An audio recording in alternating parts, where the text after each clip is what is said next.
Senator Dwight Cook, a Mandan Republican, wants to start a statewide discussion about how oil and gas tax money that's being invested in North Dakota's new trust fund should be spent in the future.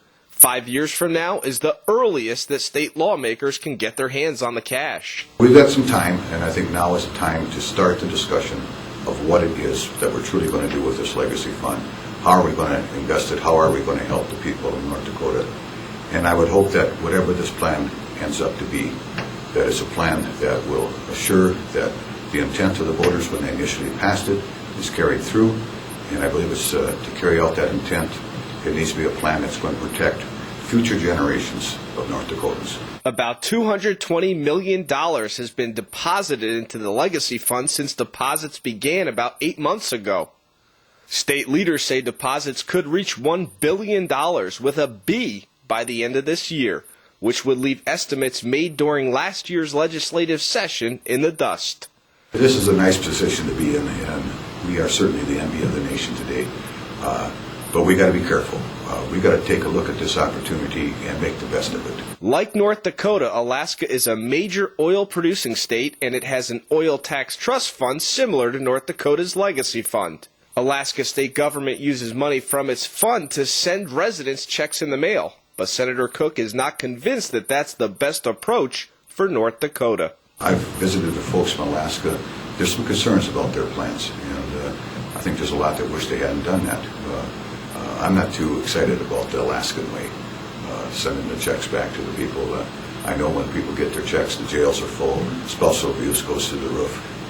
It's got its downfalls. Senator Cook, who is a major player in the legislature when it comes to tax policy, says there are other options for North Dakotans to consider. There's other state plans out there. Wyoming has a plan that funds, gives nice, attractive college tuition scholarships to every high school graduate in Wyoming. That's a plan that exists. We got to look at all the plans. We got to learn from the plans, the mistakes that they made. Don't do the same mistakes. There is at least one state that Senator Cook is not even interested in looking at, one which North Dakota recently surpassed in oil production. California, of course, has had tremendous oil exploration over the years. They don't have a plan. They spend all the money, and you still look at the situation they are in. We're not going to use California as a model state to follow.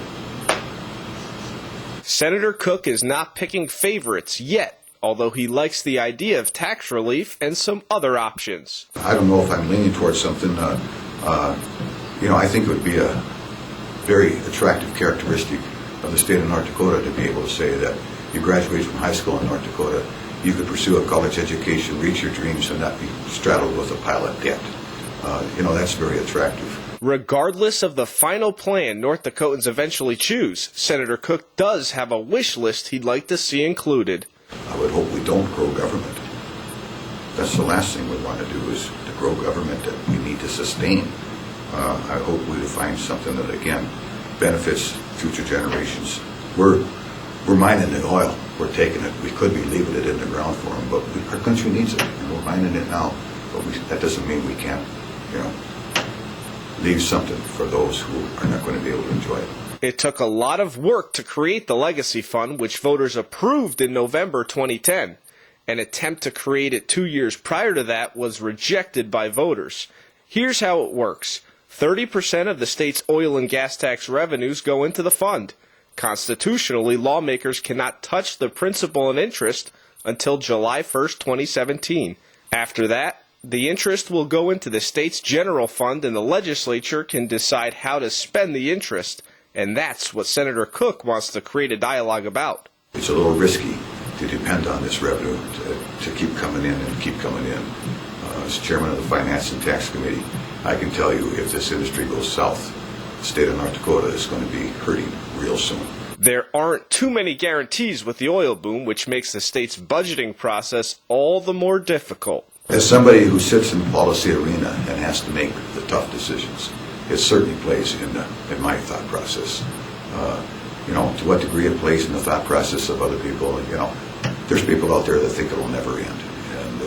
But we've got to be concerned about it, and certainly there's a lot of concern in the legislature. State lawmakers will now begin working on a plan that reflects the will of the people. I don't see this as being a big partisan thing. Senator Cook plans to introduce legislation at the next legislative session to direct legislative management to study methods to assure that the Legacy Fund provides the lasting benefits intended by voters who created it.